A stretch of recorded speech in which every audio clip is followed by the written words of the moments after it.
Olá pessoal, e seja bem-vindo de volta ao canal do Caminho 3T, meu nome é Giridhari Das.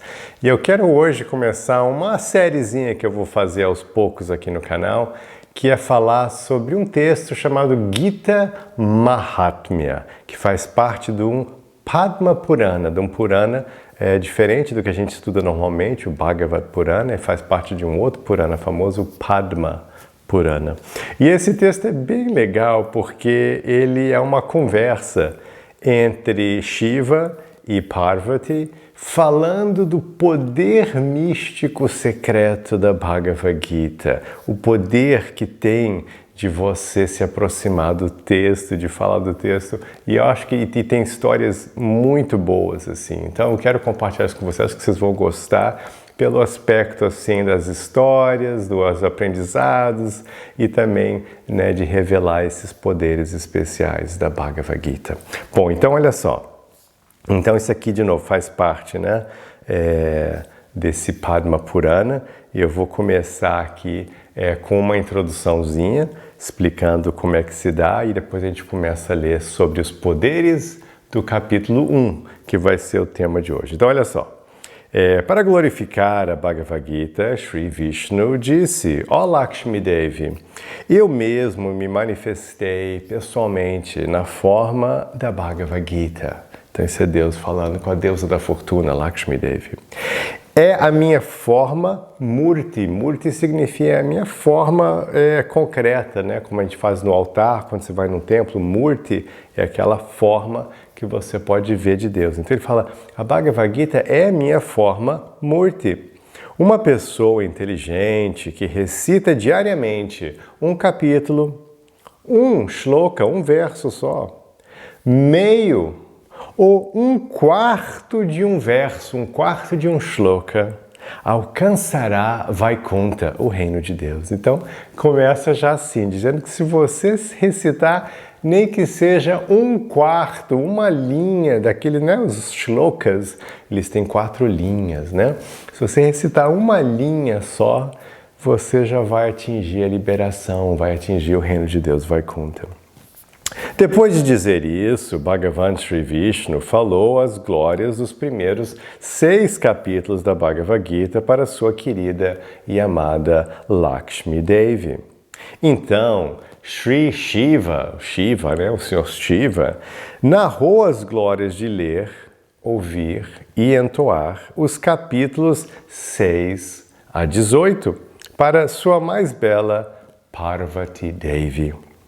Ao encerrar sua narração, Shiva deu este Shrutifala. Shrutifala é assim, é o finalzinho, é a fruta do final, o prêmio que você recebe ao entender esses versos. Ele fala assim, Sri Shiva disse, ouvir ou estudar o Gita Mahatmya, que é o que a gente vai estar fazendo nessa série, ouvir ou estudar o Gita Mahatmya, não a Bhagavad Gita especificamente, mas esse texto que a gente vai ler, destrói rapidamente todos os pecados da pessoa. Aquele que se lembra fielmente deste discurso obterá os benefícios de todos os tipos de yagyas e punya karma, ou seja, todos os benefícios que você tem de fazer atividades piedosas e aqueles rituais especiais e oferendas, tudo aquilo você pode obter só por você lembrar deste Gita Mahatmya. Shiva está dizendo. Além disso, desfrutaremos de todos os prazeres mundanos e então iremos para Vaikunta. Então esse é mais ou menos o que todo mundo está querendo, né? Ter uma vida boa e no final da vida boa partir para o reino de Deus, né? Shri Krishna Dvapayana Vyasa, quem que é Vyasa? Vyasa Deva, né? Krishna Dvapaya Vyasa é quem compilou todos esses textos, todos os Vedas, é um avatara editor, o nome significa isso, Vyasa Deva. Vyasa, editor, Deva, divino, ele é um avatar que veio antes de Krishna e saiu, quer dizer, na verdade diz que ele não saiu, que ele está ainda até hoje aqui no planeta. Então ele veio para o planeta antes de Krishna e ele foi responsável por compilar esses textos todos. Quando você lê, quem foi que escreveu a Bhagavad Gita, Mahabharata, Bhagavad Purana? Vyasadeva também escreveu o Padma Purana. Então, Vyasadeva gravou este grande Gita Mahatmya no Padma Purana. E meu professor recomendou recitar a Gita Mahatmya depois de recitar a Bhagavad Gita no Gita Jayanti. Então, Gita Jayanti é o dia que foi falado a Bhagavad Gita. É o dia que está chegando aí, na verdade, esse ano. Como é uma data lunar, todo ano muda.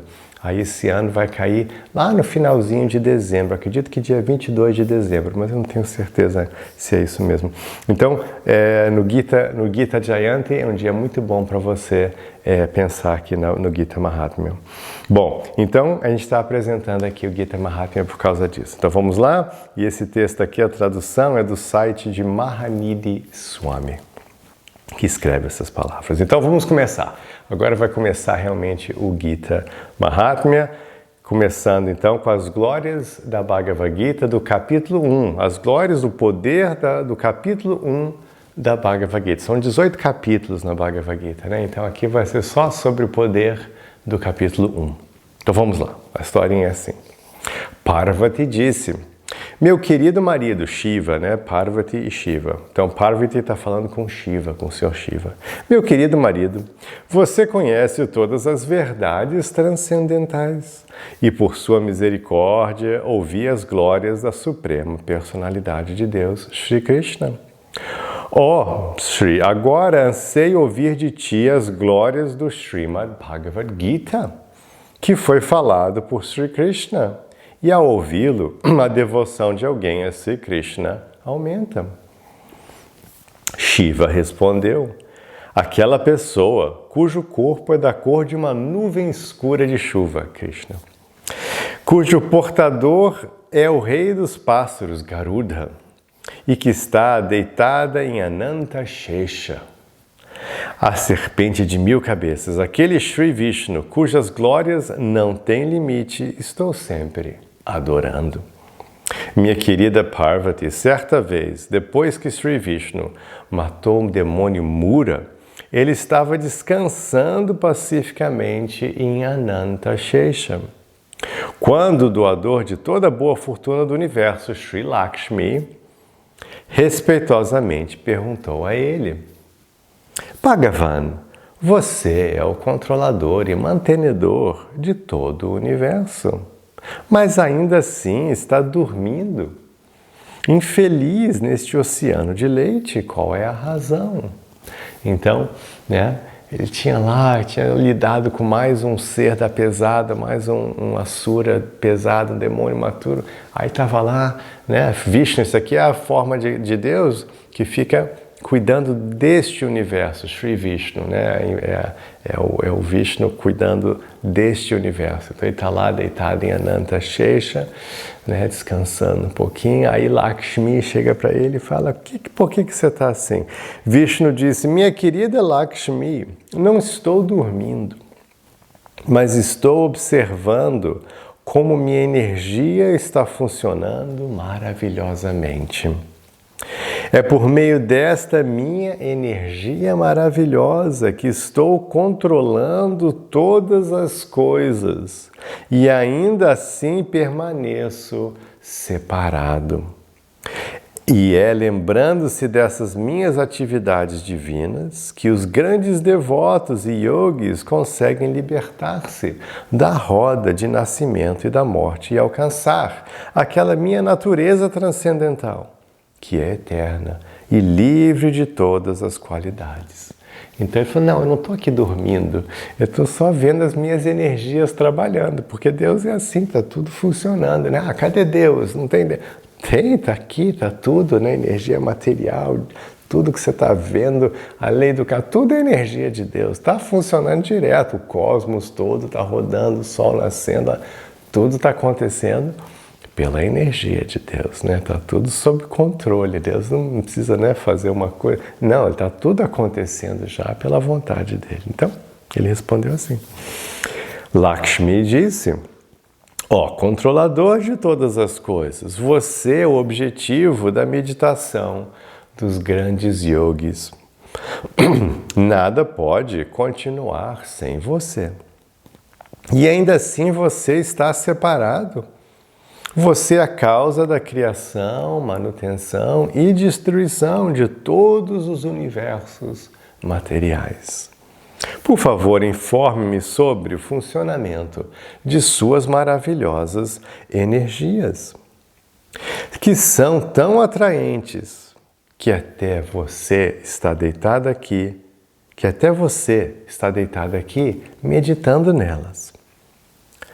Shri Vishnu disse: minha querida Lakshmi, o funcionamento de minhas energias múltiplas e como me libertar das amarras do nascimento e da morte e alcançar minha natureza eterna só pode ser compreendido por alguém de inteligência pura, que tenha uma inclinação para prestar serviço a mim.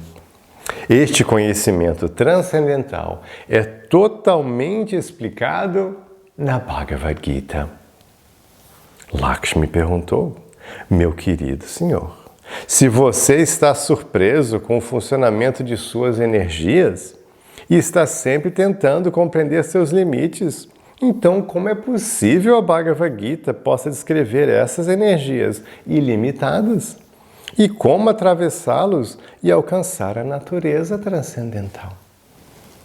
Shri Vishnu disse: eu mesmo me manifestei na forma da Bhagavad Gita. Por favor, entenda que os primeiros 5 capítulos são minhas 5 cabeças, os próximos 10 capítulos são meus 10 braços e o 16º capítulo é meu estômago. Os 2 últimos capítulos são meus pés de lótus. Desta forma, você deve compreender a deidade transcendental da Bhagavad Gita. Esta Bhagavad Gita é o destruidor de todos os pecados. E aquele homem, aquela pessoa inteligente que recita diariamente um capítulo, ou mesmo um shloka, um verso, ou meio verso, ou pelo menos um quarto de um verso, um quarto de shloka, alcançará a mesma posição que Shusharma alcançou. Lakshmi perguntou: quem era Shusharma? Nunca ouvi falar de Shusharma. Quem é esse? A que classe ele pertencia e que destino ele alcançou? Então agora vai começar a história de Shusharma. Shri Vishnu disse: minha querida Lakshmi, Shusharma era um homem muito perverso e pecador. Embora ele tinha nascido em uma família boa, sua família não tinha conhecimento védico. Ele só sentia prazer em machucar os outros. Ele nunca se envolveu em cantar meus nomes, em fazer caridade ou receber convidados. Na verdade, ele nunca realizou nenhuma atividade piedosa. Para seu sustento, ele coletava folhas e as vendia no bazar. Ele gostava especialmente de beber vinho e comer carne. Assim, ele passou sua vida. Um dia, aquele tolo Shusharma foi ao jardim de um sábio coletar folhas, quando uma cobra veio e o picou e ele morreu. Após sua morte, ele foi lançado em muitos infernos, onde sofreu por muito tempo. Depois disso, ele alcançou o corpo de um touro. Então é assim, né? A cultura védica diz que você vai cometendo ações ruins, machucando, mas pecado e tal. Aí, quando você morre, você tem que passar por um monte de infernos temporários. Mas, né, infernos mesmo assim. E depois de passar por muitos infernos, passar assim, um choque assim das coisas piores que foram feitas, ainda cheio de karma ruim, aí a pessoa retoma a escala evolutiva de novo, começando no nascimento animal. E ele começou, né, então ele recomeçou como um touro depois de passar por esses infernos todos. Mas ainda cheio de karma, né? Esse touro foi comprado por um homem aleijado que o contratou para seu serviço. Por cerca de 7 ou 8 anos, ele carregou cargas extremamente pesadas. Um dia, aquele homem aleijado empilhou uma carga muito pesada nas costas do seu touro. Muito rapidamente, ele estava forçando o touro quando, de repente, o touro caiu e ficou inconsciente. Muitas pessoas se reuniram ali para ver o que estava acontecendo, com pena daquele touro. Um homem piedoso concedeu àquele touro os resultados de algumas de suas atividades piedosas. Então, esse conceito, está lá sofrendo, olha que legal, né? Está lá, você vê alguém sofrendo, um animal sofrendo, e aí a pessoa doa, né? Não, que alguns resultados do meu bom karma, que esse touro receba para ficar melhor. Que legal a ideia, né? De você doar suas atividades piedosas. Então, ele doou algumas das suas atividades piedosas. Vendo isso, outras pessoas que estavam ali começaram a se lembrar de suas atividades piedosas, mas vendo todos os demais oferecendo seus créditos piedosos àquele touro, e ofereceram os resultados de algumas dessas atividades àquele touro.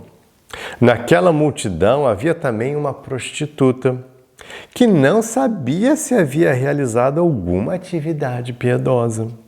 Mas vendo todos os demais oferecendo seus créditos piedosos àquele touro, ela também ofereceu os resultados de quaisquer atividades piedosas que pudesse ter realizado.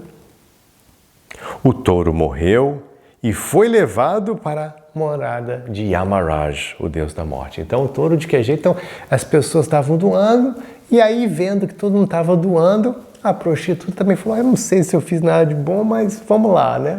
Se eu fiz alguma coisa, também eu dou para esse touro. Mas o touro morreu.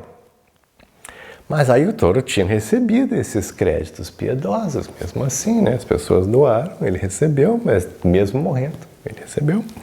E aí ele então, ao morrer, quando morre, normalmente o ser humano morre, ele é levado então a Yamaraj, o deus da morte, para ser julgado. É o juiz, para ver como é que você foi. Vai julgar os seus atos. Né? Então ele foi levado para Yamaraj. Lá, Yamaraj informou: você agora está livre das reações de todos os seus atos pecaminosos anteriores. Então, aquela alminha que era Shushama chega e recebe essa notícia, olha, liberou, acabou tudo. Estava assim, né? Estava lá como um touro cheio de ato pecaminoso. Não, você está liberado, acabou tudo.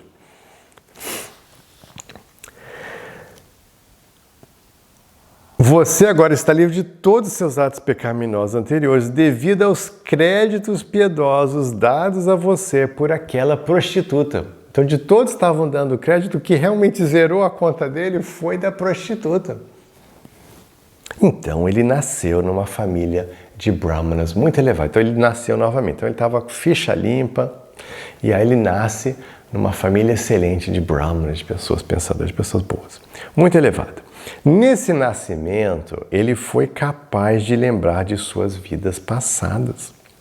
Depois de muitos dias, ele decidiu procurar aquela prostituta que o havia libertado de sua situação infernal. Então ele conseguiu lembrar, ele teve esse presente também de nascer bem e lembrar o que tinha acontecido, e ele foi atrás para procurar essa prostituta. Depois de encontrar e se apresentar àquela senhora, ele perguntou-lhe: quais foram as atividades piedosas realizadas por você, cujos frutos me libertaram da minha situação infernal? A prostituta respondeu-lhe: meu caro senhor, naquela gaiola está um papagaio que recita algumas coisas todos os dias. Ao ouvir essa recitação, meu coração tornou-se completamente puro. Os resultados de ouvir aquela recitação foi o que eu dei a você. Então, ela estava ouvindo um papagaio. Aí, ouvindo esse papagaio, ela se purificou e esse resultado que ela doou purificou Shushama. Então, o mistério continua. Depois disso, ambos perguntaram ao papagaio sobre aquelas recitações. Esse papagaio, lembrando de sua vida anterior, começou a narrar sua história. Então, não era um papagaio normal, um papagaio especial. Então, o papagaio começa a contar para eles a história dele. Anteriormente, eu era um brahmana muito erudito. Mas devido ao meu orgulho, costumava insultar outras pessoas instruídas. Eu também estava extremamente ciumento. Depois que morri, fui lançado em muitos infernos. E depois de muito sofrimento, consegui esse corpo de papagaio. Devido às minhas atividades pecaminosas passadas, minha mãe e meu pai morreram quando eu era bebê. Um dia, enquanto eu estava deitado nas areias quentes, sem proteção, alguns rishis, alguns sábios, me viram e me levaram para seu ashram e me colocaram em uma jaula, em uma gaiola. Naquele mesmo lugar, os filhos daqueles rishis estavam aprendendo a recitação do primeiro capítulo da Bhagavad Gita. Ao ouvi-los repetir esses shlokas, também comecei a repetir esses shlokas junto com eles. Então o papagaio, nasceu lá. Só que o karma ruim dele, já os pais dele, os papagaiozinhos, papagaio mamãe, papagaio papai mortos. Então ele estava lá se agoniando, os sábios veem o papagaiozinho bebê, leva para o ashram e bota lá numa gaiolinha para cuidar dele. E eles estão treinando, os filhos dos sábios estão treinando, porque eles faziam isso, assim que era a tradição védica, você ficava recitando os mantras, memorizando desde criança. Então as crianças estavam memorizando o primeiro capítulo da Bhagavad Gita e o papagaio lá ouvindo com eles, Dhritarashtra Vacha Dhammakshetra Kurukshetra. Então ele começa a repetir também. Então ele começando a repetir o shloka junto com eles. Pouco depois, um ladrão me roubou daquele lugar e me vendeu para uma senhora piedosa. Shri Vishnu continuou. Ao recitar o primeiro capítulo da Bhagavad Gita, aquele papagaio tornou-se completamente puro. E ao ouvir aquela recitação, aquela prostituta também se tornou completamente pura. E ao receber alguns dos resultados piedosos de ouvir aquela recitação, Shushama também se tornou completamente puro. Depois de discutir por algum tempo as glórias do primeiro capítulo da Bhagavad Gita, Shushama retornou para sua casa e os três individualmente se dedicaram à recitação do primeiro capítulo da Bhagavad Gita e muito rapidamente alcançaram o destino supremo, Vaikuntha, o reino de Deus. Qualquer um que recite, ouça ou estude o primeiro capítulo da Bhagavad Gita cruzará facilmente o oceano de misérias materiais e alcançará o serviço aos pés de lótus de Sri Krishna. Então é isso, gente. Essa é a historinha do primeiro capítulo. Imagina, vai ter historinhas para cada capítulo, vai ter uma historinha bacana assim, tá bom? Essa vai ser a série. Me diz aí se você acha que é uma ideia boa. Deixa um like também se você gostou da ideia. A gente vai lançando aos pouquinhos aí essas historinhas. E claro, aproveite, estude a Bhagavad Gita, quem já é meu aluno, A gente fez aquela meditação em movimento, não foi? Onde você faz um pouquinho da sua japa e aí você narra um verso da Bhagavad Gita, lembra? Um verso para cada capítulo. Então vocês vão gostar, de botar essa prática também, começar a utilizá-la, que é muito boa para você ir recitando os versos da Bhagavad Gita. Então é isso. Tenha um resto de dia maravilhoso, com muita paz e com muito amor.